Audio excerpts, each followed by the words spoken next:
Hello po, magandang umaga po sa inyong lahat. Yan no, napaka-lakas pang ulan na ngayon dito. At ayan no, meron tayong mga update no. Dahil marami tayong katanungan sa ating kaibigan na si Peter. Nako, nalalapit na po ang halalan. No? So, patuloy pa rin tayong magdasal na maging tahimik, maging peaceful po ang halalan natin ngayon kasi sobrang init na ng politika ngayon no, lalong-lalo na nagbabatuhan ng mga issue no. Ayan, ito na talaga ang pinakahihintay ng tao ngayong halalan no?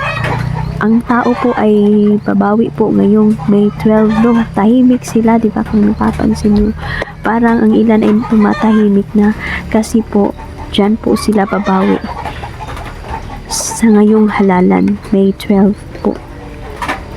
Malalaman natin no, kung sino-sino ba talaga ang lulusot ngayong or mananalo, at itatanong natin sa ating mga kaibigan. So no, tatanong natin kay Peter no, kasi merong nagpapatanong, may nag-PM sa atin no, kung mananalo ba itong si Abante.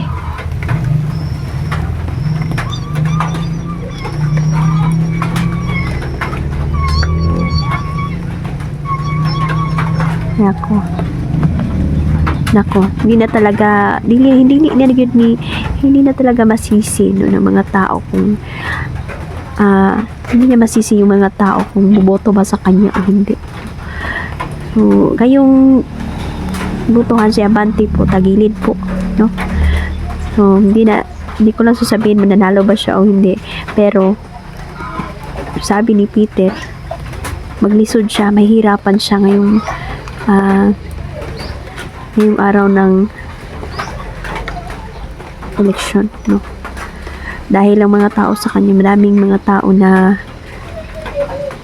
parang ayaw na po sa kanya. So tagilid itong si Abante. Ito naman po si Willie no, Willie Revilla, may kaibigan, meron po kasing nagpapatanong no, kung ito ba ay mananalo, kasi sabi nila plastic daw itong si Willie no, hindi naman taos pusong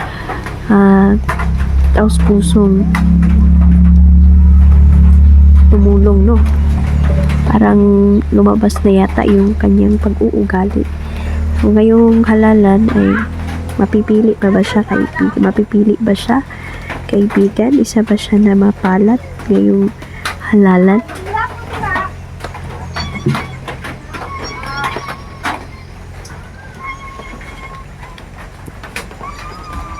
Opo. Ay, nako. Wala. Hindi daw ito mapipili. Ako. Marami kasi sinasabi si Willie no. Kung sa totoo lang no, kung nakikita kasi natin siya sa mga television no, marami siyang natulungan. Pero kung nakikita nyo, nangangampanya siya para mainitin yung ulo niya, hindi naman niya pinapansin yung mahihirap. Doon bumagsak yung ano niya sa tao no. Kasi ang pagtakbo kasi ni Senador Willie no, bilang isang senador, hindi naman solusyon sa kahirapan ng bayan no.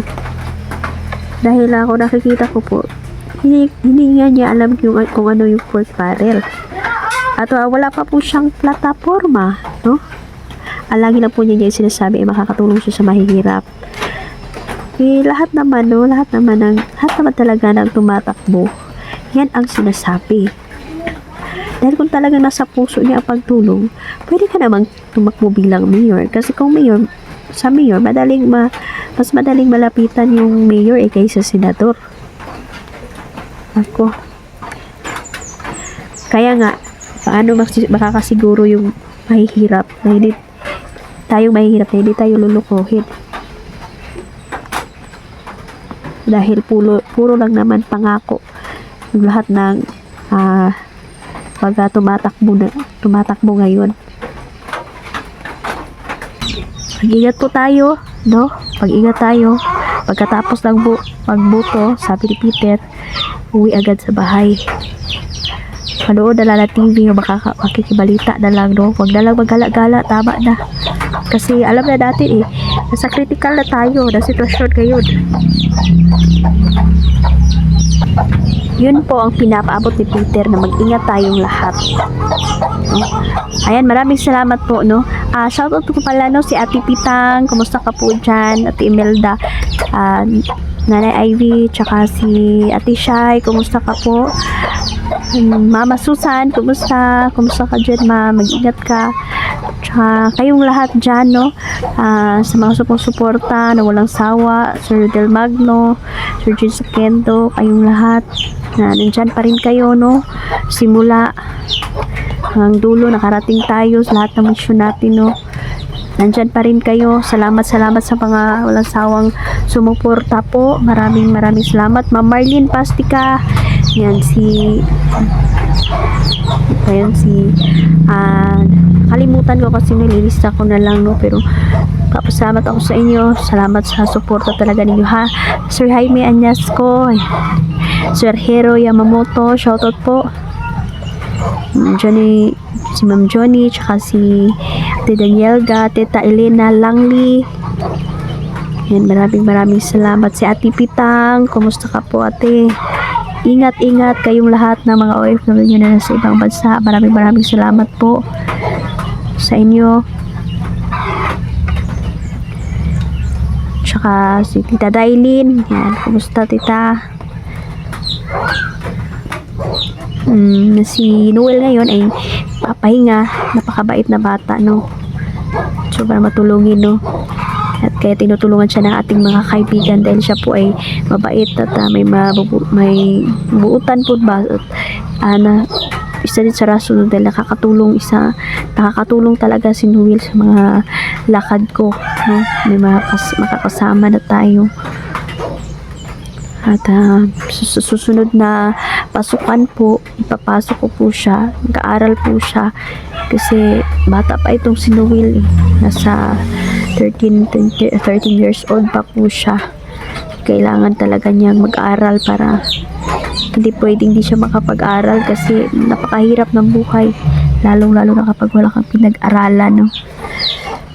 Ayan, maraming salamat. At Ma'am Wendy, si Toto, si Kuya Toto. Ayan, si Ma'am Wendy, kumusta ka po? Maraming salamat. Janice Landayag, ayan. Ma'am Janice Landayag, kumusta po? Si Tita Mahaka, si Tita Junior, tsaka Tita Dana, kumusta po? Si Ate Danielga, kayo pong lahat. Lechua, kumusta po kayo? Ingat po kayo, ha. Maraming salamat. Di ko yung maisa-isa talaga. Meron pang nagpapa-shoutout. Di ko, ililista ko na lang po, ha. So, ayan, maraming salamat. Ito po yung bahay ni Peter. Ayan. Gustong-gusto po ito ni Peter tirahan kasi ganahan maguna sila tumira sa mga ganito po, no? Matatandang punong kahoy. So, ayan. Ayan, Peter, maraming salamat, kaibigan. Maraming salamat sa tulong po ninyo. So, babaya, mag-update po tayo, no? Kung ano po yung panguntra sa kulam. Habang hindi tayo nakaka-explore kasi mauna yung panahon, delikado dito kapag pipilitin naming mag-explore kasi tatawid pa kami sa ilog. Talaga, oo, bago kami makarating doon sa bundok na malayo din kasi. Kailangan timingon na mo ang panahon kasi lumalalim po yung tubig, yung ilog, at marami na pong naano doon. May madalas kasi yung kapag umuulan lumalalim talaga nakasunod yung disgrasya, kaya babaya baka uminit yung panahon, pwede na tayong lumakad. Ayan. Yung mga pictures na save ko, no, na talagang kinulam talaga sila, no. Tsaka yung dalawa namatay talaga. So, pipilitin ko kontakin yun, no, yung nasa mga litrato. Kasi sabi ni Peter, buhay pa sila, no. Buhay pa yung 7. Magkakapatid pala silang lahat. So, ayan. Maraming salamat. Hanggang dito na lang po muna. Siguro po mayroon talagang naiinggit sa kanila, no. Itong kinid yung inggit sa tao, no. Di talaga ito mawawala. No? Di mawawala ito. Yung inggit sa tao, grabe. Ito yung natin, maging alerto tayo dito kasi ang daming nagagawa sa inggit, pwede nang pag-inggit yung tao sa'yo, magiging desperado. Kaya makakagawa sila ng kulam sa'yo. So, ayan, no. Kailangan masolusyonan natin kung ano po ang kailangang magamot natin, ang tulungan tayo nating mga kaibigan na magamot talaga yung mga nabiktima ng kulam. So, ayan, no. Hanggang dito na lang po. Maraming salamat po, no. Salamat sa inyong lahat. Ingat po kayo. Tita Song Alma. Ayan. Si Tita Ayan. Kumusta po? Kumusta po kayong lahat? So, hanggang dito na lang po muna. Mag-a-update tayo mamaya. Salamat!